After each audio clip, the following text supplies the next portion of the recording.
وما ارسلناک الا رحمۃ للعالمین صدق اللہ العظیم الصلاۃ والسلام علیک یا رسول اللہ وعلی آلک و اصحابک یا سیدی یا حبیب اللہ۔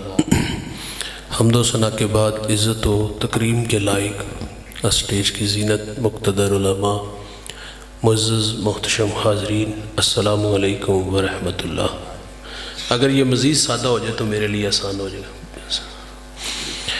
چند باتیں آپ کے گوش گزار کر کے گفتگو سمیٹ لوں گا۔ دعا ہے اللہ ہم سب کو عمل کی توفیق عطا فرمائے۔ ساگر صدیقی بارگاہ خیر الانام میں ہدیہ عقیدت پیش کرتا ہے۔ بزم کونین سجانے کے لیے آپ آئے، شمع توحید جلانے کے لیے آپ آئے، ایک پیغام جو ہر دل میں اجالا کر دے، ساری دنیا کو سنانے کے لیے آپ آئے، ایک مدت سے بھٹکتے ہوئے منزل کی طرف دور تک راہ دکھانے کے لیے آپ آئے، ناخدا بن کے ابلتے ہوئے طوفانوں میں کشتیاں پار لگانے کے لیے آپ آئے۔ آپ آئے تو ہر طرف اجالے انوار کرم کی برکھا برسی تھی۔ ہم حضور کی آمد سے پہلے کے حالات پڑھتے ہیں، آواز تھوڑی رکھیے گا۔ حضرت عیسیٰ علیہ السلام کے بعد 571 سال کا ایک طویل زمانہ بیت چکا تھا۔ حضرت انسان اپنے خالق و مالک کو بھول چکا تھا، اخلاقی قدریں زوال پذیر تھیں۔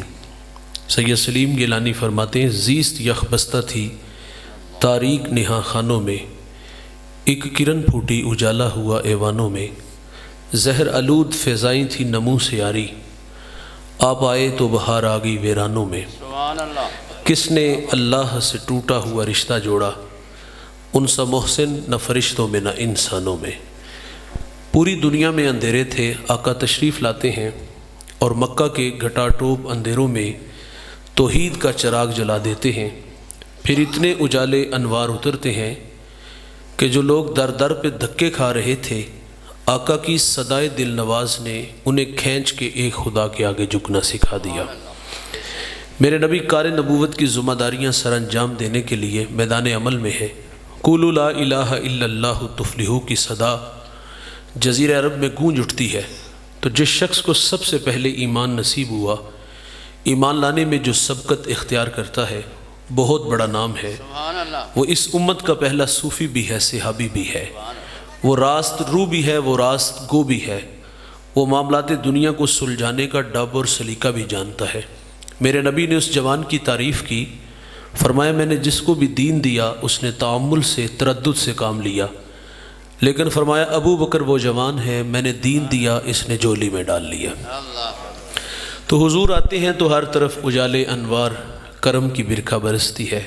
عرب معاشرے کو ہم نے پڑھا، انسان سے جڑے ہوئے اس کے محبوب ترین رشتے، ان کے ساتھ ان کے رویے انتہائی تلخ تھے، بھیانک تھے۔ تو میرے نبی نے آ کر کے اس قوم کو رشتوں کی قدریں بتائی۔ بیٹی کو منحوس کہتے تھے، جس کے ہاں بیٹی ہوتی ناک بچانے کا، آبرو بچانے کا راستہ تھا ان کے پاس، گڑھا کھودتے، دھکا دیتے اور اوپر مٹی ڈال کے لوٹ آتے تھے۔ یہ معاشرے میں باوقار شخص جانا جاتا جو اپنی بیٹی کو اپنے ہاتھوں سے ہی زندہ درگور کراتا۔ سنن دارمی کا حوالہ ہے، ایک شخص ایمان لانے کے بعد عرض کرتا کہ آقا میں نے زمانے جاہلیت میں اپنی بیٹی کو پانی کے کنویں میں ڈبو کے مارا ہے۔ وہ ساری بات سنائی کہ میں اپنی بیٹی کو کنویں پہ لے کے آیا اور لا کر کے اس کو دھکا دیا، اور اس کے قد سے بڑا پانی تھا، غوطہ کھا کے اوپر آئی، میری طرف دیکھا اور مجھے دیکھ کے کہتی یا ابتاہ، ہائے میرے ابا مجھے بچا لے۔ اللہ اکبر۔ جب یہ بات کی تو میرے نبی اتنا روئے کہ ساری داڑھی آنسوؤں سے تر ہو جاتی ہے۔ حضور فرماتے مجھے دوبارہ بتاؤ کہ جب تم نے اپنی بیٹی کو پانی کے کنویں میں ڈبو کے مارا، وہ ننھی کلی غوطہ کھا کے اوپر آئی، تیری طرف دیکھ کر اس نے کیا کہا؟ تو وہ صحابی کہتے اس نے مجھے کہا ابا جی مجھے بچا لو۔ تو حضور آپ دیدہ ہوئے، داڑھی آنسوؤں سے تر ہو گئی۔ یہ بیٹی پانی کے کنویں میں ڈوب کے مر رہی تھی، یہ بیٹی زندہ درگور ہو رہی تھی، اس بیٹی کو منحوس کہا جاتا تھا۔ میرے نبی آئے تو بیٹی کا وقار بلند کیا، فرمایا بیٹی رحمت ہے۔ فاطمہ الزہرا کی ولادت ہوئی تو میرے نبی فرماتے میری بیٹی فاطمہ جو ہے وہ میرے جگر کا ٹکڑا ہے۔ بیٹی ملنے آتی تو میرے نبی اٹھ کے بیٹی کا استقبال کرتے ہیں، فَأَجْلَسَهَا فِي مَجْلَسِهِ، جس جگہ خود بیٹھتے وہاں ساتھ فاطمۃ الزہرا کو بٹھاتے ہیں۔ اور بیٹی سے پیار کی کہانی تو یہ ہے، جب حضور کسی سفر کے لیے تشریف لے جاتے تو سب سے آخر پر فاطمۃ الزہرا کو ملتے، اور جب سفر سے واپس تشریف لاتے تو سب سے پہلے فاطمۃ الزہرا کو ملتے تھے۔ امت کو تعلیم دی، گھر میں کھانے کو کچھ لاؤ تو پہلے بیٹی کو دو پھر بیٹے کو دو۔ تو بیٹی کا وقار میرے کریم آقا صلی اللہ علیہ وسلم نے آ کر کے بلند کیا۔ ساسا بن ناجی المجاشی یہ عرب کا بہت بڑا شاعر گزرا ہے۔ ایمان لانے کے بعد حضور سے عرض کرتے ہیں، آقا میں نے زمانے جاہلیت میں بہت ساری بچیوں کو زندہ درگور ہونے سے بچایا ہے۔ شاعر کا دل ہوتا ہے گداز، یہ تو شاخ سے پھول بھی نہیں توڑتے، دل کے اتنے گداز ہوتے ہیں۔ کہا ان کے ظالم باپوں کو فدیہ دے کے، گابن اونٹنیاں دے کے میں نے بچیوں کو زندہ درگور ہونے سے بچایا ہے، لیکن یہ عمل جہالت کے زمانے کا عمل اچھا ہے، کیا اس اچھے عمل کی جزا جو جہالت کے زمانے میں کیا گیا ہے کیا جزا ملے گی؟ تو میرے نبی فرماتے اللہ نے تجھے صلہ عطا کر دیا ہے۔ عرض کیا کہ وہ کیسے؟ فرمایا اللہ نے تجھے دولت ایمان سے مالا مال نہیں کر دیا۔ بعض کا جہالت کے زمانے کا کیا گیا اچھا عمل بندے کی ہدایت کا سبب بنتا ہے۔ دیکھیے آج بیٹی کے لیے باپ کے دل میں کتنی محبتیں ہیں، پردیس کے دھکے بھی کھاتا ہے، فیکٹری میں 18 گھنٹے کام کر رہا ہے، کیوں؟ بیٹی کی خوشیاں خریدنے کے لیے نا، اس کے لیے جہیز کا انتظام کرنا ہے۔ ہمارا معاشرہ قبول بھی تو نہیں نہ کرتا۔ تو آج بیٹی کے لیے باپ کے دل میں یہ محبت، بھائی کے دل میں بہن کا پیار کس نے ڈالا؟ تو آواز آتی ہے آمنہ کے لال نے ڈالا۔ تو میرے نبی نے آ کر کے بیٹی کا وقار بلند کیا۔ یہاں رکیے گا، وہ ساغر نے کہا تھا کہ کون کہتا ہے کہ ظلمات نے دم توڑ دیا ہے، ہم پھر اندھیروں میں چلے گئے۔ میرے نبی بیٹی کا وقار بلند کرتے ہیں، اور آج بھی اس معظم معاشرے میں جہاں بیٹی کے لیے والدین کے دل میں بہت ساری محبتیں ہیں، ہم نے کچھ گھر ایسے بھی دیکھے ہیں جس کے ہاں زیادہ بیٹیاں ہوں اس کی سسرال میں عزت بنسبت اس عورت کے جو زیادہ لڑکے جنم دیتی ہے کم ہوتی ہے۔ بیٹیاں کون دیتا ہے یار؟ اللہ دیتا ہے نا، اور اللہ جس پہ راضی ہوتا ہے اس کو بیٹی دیتا ہے۔ تو آج بھی کچھ گھر ایسے ہیں جن کے ہاں بیٹیاں زیادہ ہوں۔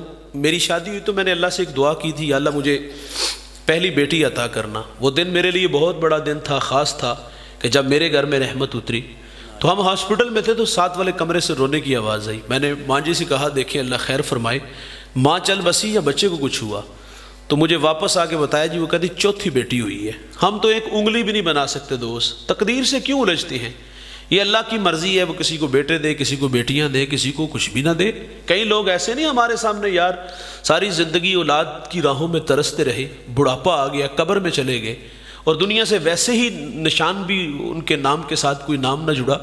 تو یہ تو اللہ کی مرضی ہے، بیٹیاں ہوں تو نہیں ہم لوگ جینے دیتے۔ مجھے فیصلہ آباد سے ایک بڑھیا نے کال کی، کہتی مولوی صاحب دعا کرو اللہ میری بیٹی کو بیٹا دے۔ میں نے کہا ماں جی پہلے اولاد کوئی نہیں؟ تو مجھے کہتی 4 بیٹیاں ہیں۔ میں نے یہی کہا کہ بیٹی تو رحمت ہے۔ تو مجھے بتاتی کہ جو میری بیٹی کے سسرال والوں نے دھمکی دی ہے اگر بیٹا نہ ہوا تو اس کو اپنے گھر میں ہی رکھنا۔ تو اس معظم معاشرے میں بھی ایسے لوگ پائے جاتے ہیں جو بیٹیوں کو بوجھ سمجھتے ہیں۔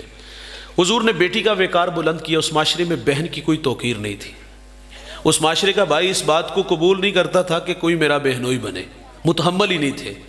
تو حضور نے آ کر کے بہن کا وقار بلند کیا۔ اللہ کے حبیب صلی اللہ علیہ وسلم کی رضائی بہن حضرت شیمہ رضی اللہ تعالیٰ عنہ، یہ وہ بہن جو بچپن میں حضور کو اپنی گود میں کھلایا کرتی تھی۔ بڑی ہوئی، نکاح ہوا، جس قبیلے میں شادی ہوئی اس قبیلے سے غزوہ ہوا، تو کچھ آپ سنیے گا بھائی جان، تشریف توجہ فرمائیے گا۔ تو اس قبیلے سے غزوہ ہوا، کچھ لوگ گرفتار ہوئے، تو عرب کا رواج تھا کہ وہ فدیہ دے کے اپنے لوگ چھڑاتے تھے۔ قبیلے کے سردار حضرت شیمہ کے دروازے تک آئے، ساری بات سنائی تو کہا فدیے کی ضرورت نہیں، مجھے ساتھ لے کے جاؤ۔ کہا تم جانتی ہو؟ وہ کہتی میرے بھائی لگتے ہیں۔ وہ بہنوں کو بھائیوں پہ مان ہوتا ہے نا۔ کہا میں سارے چھڑا کے لاؤں گی۔ حضور کی خدمت میں حاضر ہوتی ہیں تو حضور اٹھ کے بہن کا استقبال کرتے ہیں اور فرمایا بہن کیسے آنا ہوا؟ عرض کی حضور ہمارے کچھ لوگ گرفتار ہیں، وہ چھڑانے آئی ہوں۔ تو میرے نبی فرماتے ہیں اس کام کے لیے آپ آئی ہیں؟ عرض کی جی بھائی جان۔ فرمایا اس کام کے لیے بہن آپ کو زحمت کی ضرورت نہیں تھی، آپ کسی کے ہاں پیغام بیچتی تو میں محمد سارے ہی چھوڑ دیتا۔ اچھا سارے غلام چھوڑے گئے، وہ گرفتار شدہ لوگ جو ہیں۔ پھر حضور نے اپنی بہن کو بہت سارے تحائف دیے، دروازے تک چھوڑنے آئے۔ جب بہن چلی گئی تو صحابہ کو جمع کیا، اور یہ پہلی دفعہ ایسا ہوا کہ حضور نے صحابہ سے مشورہ نہیں کیا تھا. ویسے تو حضور کو کسی کے مشورے کی ضرورت ہی نہیں تھی، لیکن یہ صحابہ کی دل جوئی کے لیے تھا. حضور صحابہ سے مشورہ کیا کرتے، لیکن پہلی دفعہ ایسا ہوا کہ مشورہ نہیں کیا. صحابہ کو جمع کر کے کہا کہ آج پہلی دفعہ میں نے مشورہ نہیں کیا. صحابہ نے کہا ہماری مجال بھی کیا ہے، لیکن ارشاد تو فرمائیں کہ آج آپ نے مشورہ کیوں نہیں کیا؟ تو حضور فرماتے آج میرے دروازے پر میری بہن آ گئی تھی. بہنیں بھائیوں کے دروازے پر آئیں تو بھائی خالی ہاتھ نہیں موڑتے. بھائی جان آپ کے دروازے پر آپ کی بہنیں آئیں نا تو ان کی جھولی بھر کے بھیجا کرو. بہنوں کی جھولی بھر کے بیچنا یہ محمد عربی کی سنت ہے. اچھا بعض اوقات ہم یہ بھی کہتے ہیں کہ یار جہاں بہن کی شادی وہ کروڑ پتی ہے، ہمارے 500,000 سے کیا بنے گا بھائی؟ ایک تو یہ پیش نظر رکھو کہ یہ میرے رسول کی سنت ہے، اور دوسری یہ بات کہ یہ جو آپ 500,000 اپنی بہن کو دیتے ہو نا، یقین جانو آپ کو پتہ ہی نہیں اس میں نشہ کتنا ہے. وہ سسرال والوں کو جا کے بتاتی ہے میرے پا نے دیتے نا، اے میرے چھوٹے ویر نے 500 دیتا ہے. بعض کا تو شوہر بھی کہہ دیتا ہے یہاں کروڑوں میں کھیلتی ہو اور یہ 500 اس کی اتنی ویلیو اور اس کی اتنی جناب قدر و قیمت، تو فخر سے کہتی ہے یہ میرے ویر نے دیتے ہیں. اور کچھ بہنیں تو ویسے جھوٹ بھی بولتی ہیں جا کے نا کہ میرے بڑے بھائی نے، بھائی کو کبھی خیال بھی نہیں آیا ہوتا، معذرت سے کہوں گا. تو بہنوں کی جھولیاں بھر کے بھیجا کرو. بہنوں کی جھولیاں بھر کے بیچنے والوں کے رزق میں کمی نہیں آتی. یقین جانو اپنی بہنوں کی خدمت کر کے دیکھو، آپ کے رزق میں کمی نہیں آئے گی، رزق میں برکت اللہ تعالیٰ عطا فرمائے گا. لیکن یہ ہماری معذرت سے کہوں گا، میرا لہجہ تھوڑا سا تلخ ہے، یہ ان بہنوں کے دروازے اتنی دیر تک کھلے رہتے جب تک والدین ہوتے ہیں. جب والدین دنیا سے چلے جاتے ہیں، والدین تھے تو وہ 15-20 دن بعد اداس ہو جاتے تھے، داماد کا ترلا کرتے تھے پتر تو چھڑ جا واپس ہم چھوڑ آئیں گے.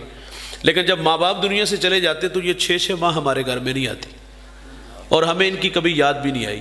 یہ تو سال میں ایک دفعہ بیچاری چھٹیاں گزارنے آ جائے نا تو بھائی کے رویہ دیکھ کے واپس چلی جاتی ہیں. ہاں چلی جاتی ہیں. مجھے ایک صاحب نے کال کی، وہ کہتا ہے مولوی صاحب بہن تحفہ دے تو لے لینا چاہیے. میں نے کہا نہیں آپ تحفہ دینے سے تو محبت بڑھتی ہے. بہن سے تحفہ کیا کتاب لی، کپڑوں کا جوڑا لیا؟ نہیں بھائی، اس کے حصے کی زمین. پہلی بات تو یہ ہے کہ بہن کو بھائی سے عزیز کچھ بھی نہیں ہوتا، وار دیتی ہے. یہ تو بھائی ہے، بھائی آپس میں 1 انچ پہ جھگڑے اور گلا کاٹ دیا ایک دوسرے کے ساتھ مرنا جینا ختم کر دیا.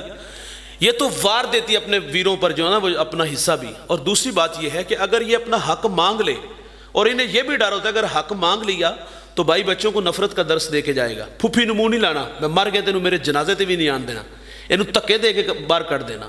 یہ ہے رویے ہمارے. ہمارا کہنا ہے بہنیں ولی بناتی ہیں، بہنیں ماں کا روپ ہوتی ہیں. بہنوں کے ہاتھ بھائیوں کے لیے اٹھے رہتے ہیں یار. ویسے یہ ہمیں اچھی لگتی کوئی نہیں، لیکن یہ بھائیوں کے حق میں اچھی بڑی ہوتی ہیں یار. ان کی خدمت کیا کرو یار، ان سے اداس ہوا کرو، ان کے پاس جایا کرو، انہیں کبھی کبھی اپنے پاس بھی بلایا کرو. بہنوں کو جو عزت دیتے ہیں اللہ ان کے رزق میں کمی نہیں آنے دے گا.